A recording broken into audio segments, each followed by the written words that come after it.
eu sou a professora Neide Rezende, da Faculdade de Educação da USP, e estou aqui para dar continuidade ao vídeo que fizemos na semana passada, em que eu discuti sobre o ensino de literatura no ensino médio, colocando principalmente em foco a questão da história da literatura, que nas últimas décadas tem substituído o texto literário nas aulas de língua portuguesa, né?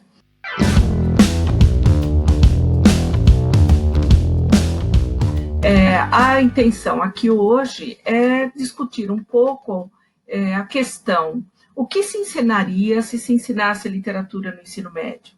Claro, já partindo do pressuposto de que não se está lidando efetivamente com o texto literário, né? Também comentei como nas últimas décadas essa questão tem se acentuado, temos discutido bastante em diferentes espaços, né, acadêmicos e escolares, esse deslizamento de ênfase do texto literário para a leitura literária, ou seja, do ensino de literatura para a leitura literária, né? Dando ênfase mais recentemente à questão do leitor, né? Se a gente fala em leitura, estamos falando naquele que lê, né?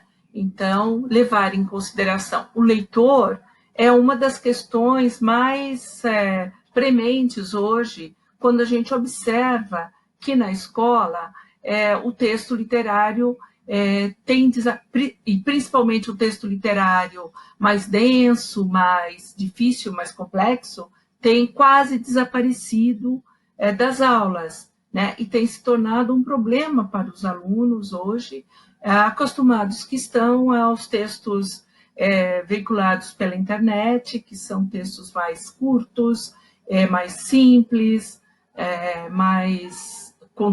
linguisticamente mais contemporâneos. Eu gostaria de começar, então, comentando sobre o papel da escola, né? Em relação ao ensino e, sobretudo, em relação à formação do estudante, sobretudo, nas aulas de língua portuguesa, né?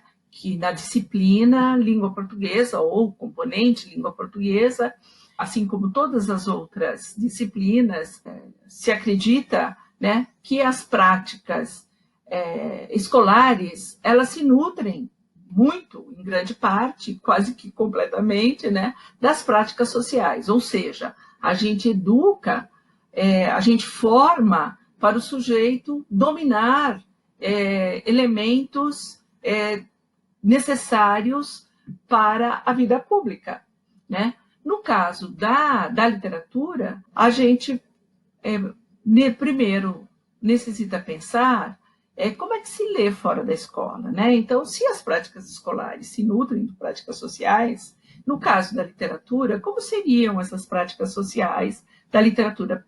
Se lê para quê? Por que a gente lê, né? O que nos leva à literatura fora da escola?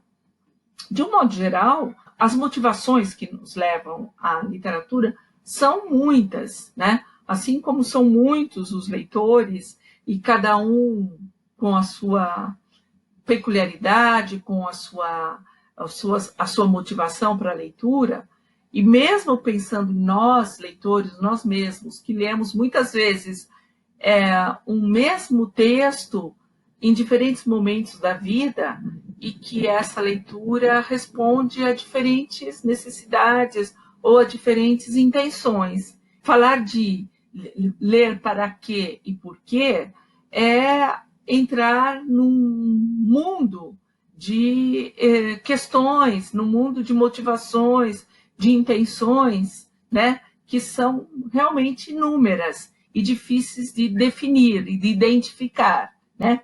Mas não significa que não esteja vinculado a determinadas intenções, a meus desejos, as minhas identidades de leitor, né? Eu não vou buscar qualquer coisa para passar o tempo, eu vou buscar aquilo que, porventura, me dará prazer, aquilo que eu sei que pode me interessar, que pode me agradar, né? Então, essa busca, né, essa leitura que eu faço, ela, para mim, ela tem um significado. Eu a uso de determinado modo. Eu mantenho com esse texto, com essa literatura, uma determinada identidade, né? A minha, é aquilo de que eu gosto, é aquilo que me dá prazer, os caminhos por onde eu andei, aquilo que me remete à minha vida, aquilo que dialoga com o meu cotidiano, com as minhas inquietações. Essa busca desinteressada de literatura, ela não é inteiramente desvinculada de sentido para aquele que lê. Então, não se trata de dizer é apenas um entretenimento. Pode ser um entretenimento, mas a gente sabe que, seja qual for o texto literário, ele sempre traz algo, ele diz algo para o sujeito que lê, né? Há uma relação há um diálogo entre aquilo que eu leio, né, e aquilo que eu sou, o que eu penso, né?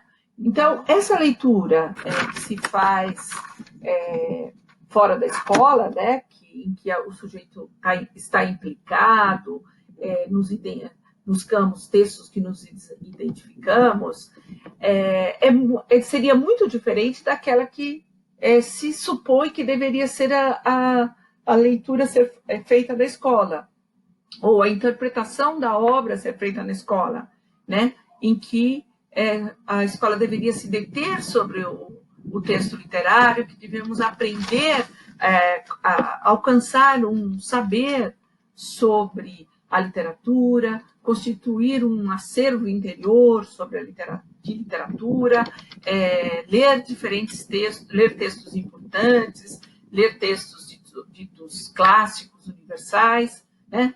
Bom, tudo isso faz parte e seria, sem dúvida, muito interessante, embora não seja realizado.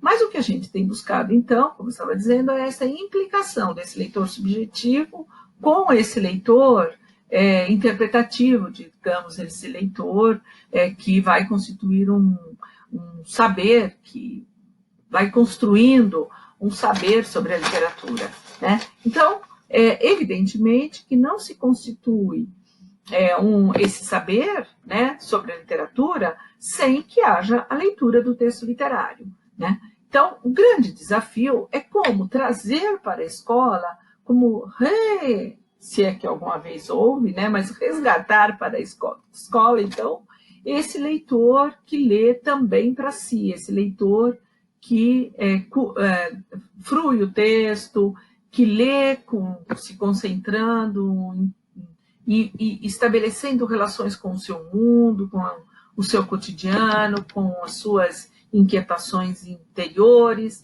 né? Então, essa implicação desse leitor na escola, desse leitor que a gente chama de sujeito leitor, na literatura, naquilo que se pretende dar a conhecer dentro da escola, então essa implicação a gente tem defendido.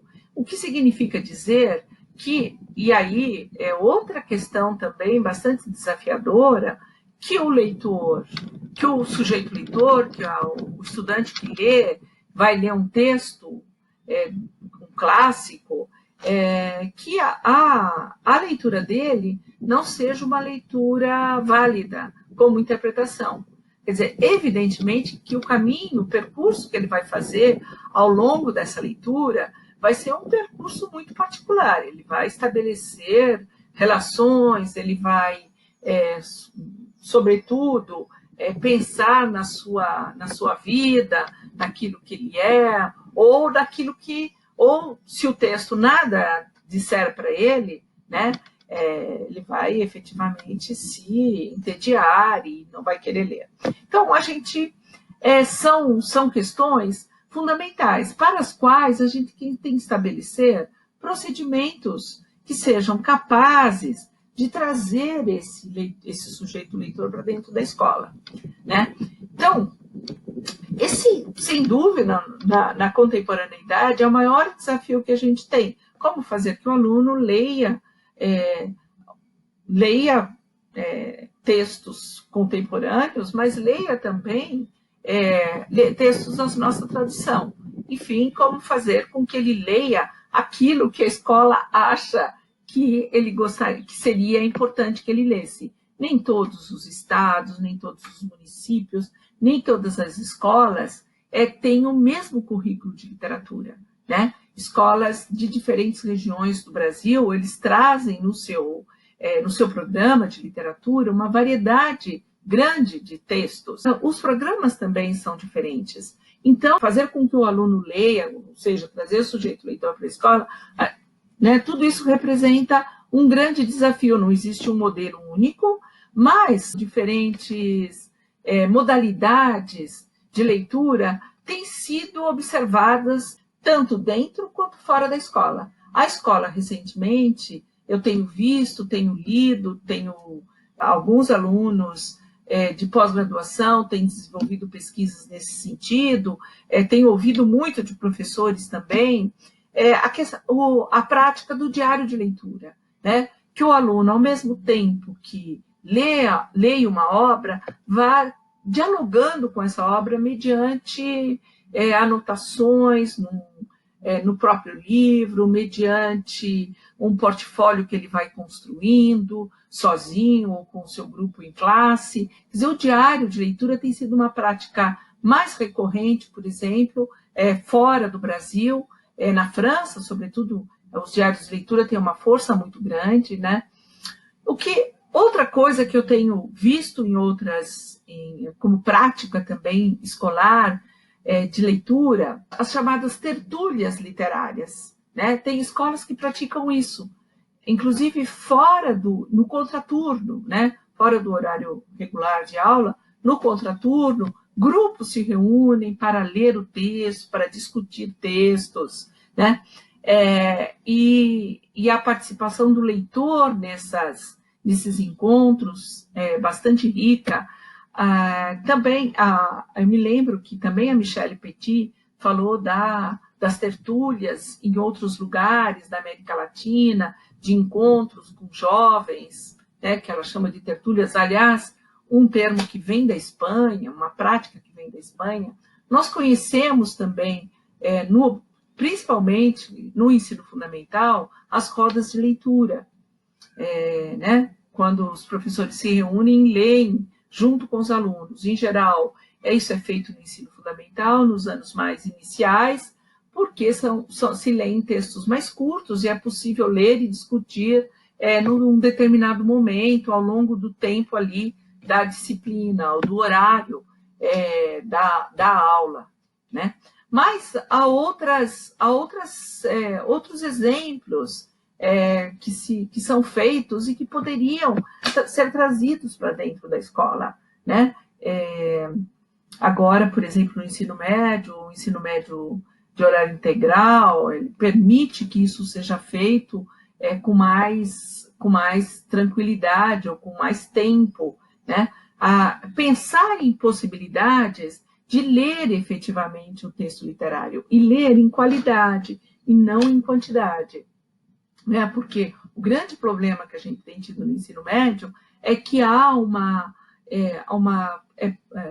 insistência na leitura de todos os textos que compõem a lista do vestibular, pensando aqui em São Paulo, né? Agora, essa lista do vestibular, a gente sabe que os alunos têm muita dificuldade de acompanhar, né? Mas se a gente pudesse estabelecer um procedimento, modalidades de leitura, né, de práticas de leitura, que fossem mais bem pensadas, que o aluno poderia até ler em outro lugar, ler em casa, e a conversa ser retomada em sala de aula, que pudesse haver debates em sala de aula sobre essa leitura. Aliás, os diários de leitura, eles predispõem a isso, né? Aqui o aluno lendo, comentando, dialogando com o texto, interagindo com o texto, ele possa trazer as suas questões, suas dúvidas, suas inquietações, suas dificuldades de leitura para conversa na sala de aula, mesmo que ele não tenha conseguido ler o texto inteiro. Então, a gente tem experiências interessantes com leituras de partes de texto em que a questão, por exemplo, o primeiro capítulo de Vidas Secas permite uma bela discussão em sala de aula, e os alunos são muito interessados nessas questões sociais que os textos trazem, né? Clarice Lispector também promove uma discussão muito interessante quando, nos seus textos, né, nos textos que são lidos em sala de aula. Então, eu penso que a gente deveria pensar nas possibilidades, né, mesmo que seja ler um livro, 2 livros ao longo do semestre, para quem tem alunos muito resistentes a isso, mas que a gente pudesse promover esses momentos ou de resgate de leitura, ou de leitura em sala, que valeriam muito mais e que colaborariam para essa formação de leitor que a gente tanto busca, e daria autonomia de leitura a esses alunos, né? Porque do jeito que a gente tem feito, eles não se tornam leitores autônomos, eles leem uma coisa que o professor manda, lê um trecho, um fragmento, aquilo não faz sentido para eles não se sentem implicados, aquilo é distante da vida cotidiana deles, distante do mundo deles, porque eles não refletiram, não pensaram sobre aquilo. Aquilo não propiciou nenhum tipo de interação, né, de leitura. Então, eu vou parar por aqui, porque eu já falei bastante, e os vídeos que a gente faz deveriam ser curtos, mas fica esse recado, né, de que a gente possa pensar em formas não tão convencionais de leituras do texto literário em sala de aula. E parar com essa questão, com essa dificuldade ou com esse comportamento essa ansiedade de ter que suprir esses alunos para o vestibular.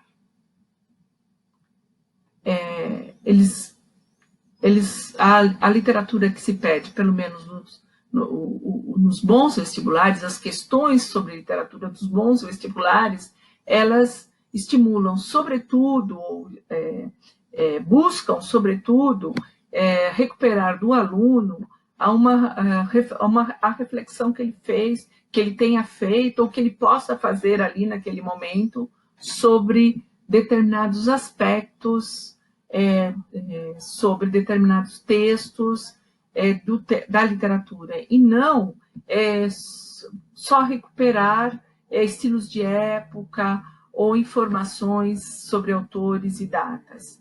Então, se a gente observar bem as questões de literatura, por exemplo, da FUVEST, da Unicamp, a gente vai ver que elas promovem um outro tipo de estudo, de perspectiva, esperam, né, tem uma outra expectativa em relação ao ensino de literatura. Bom, aqui me despeço, espero que tenha contribuído com algo para vocês. Muito obrigada.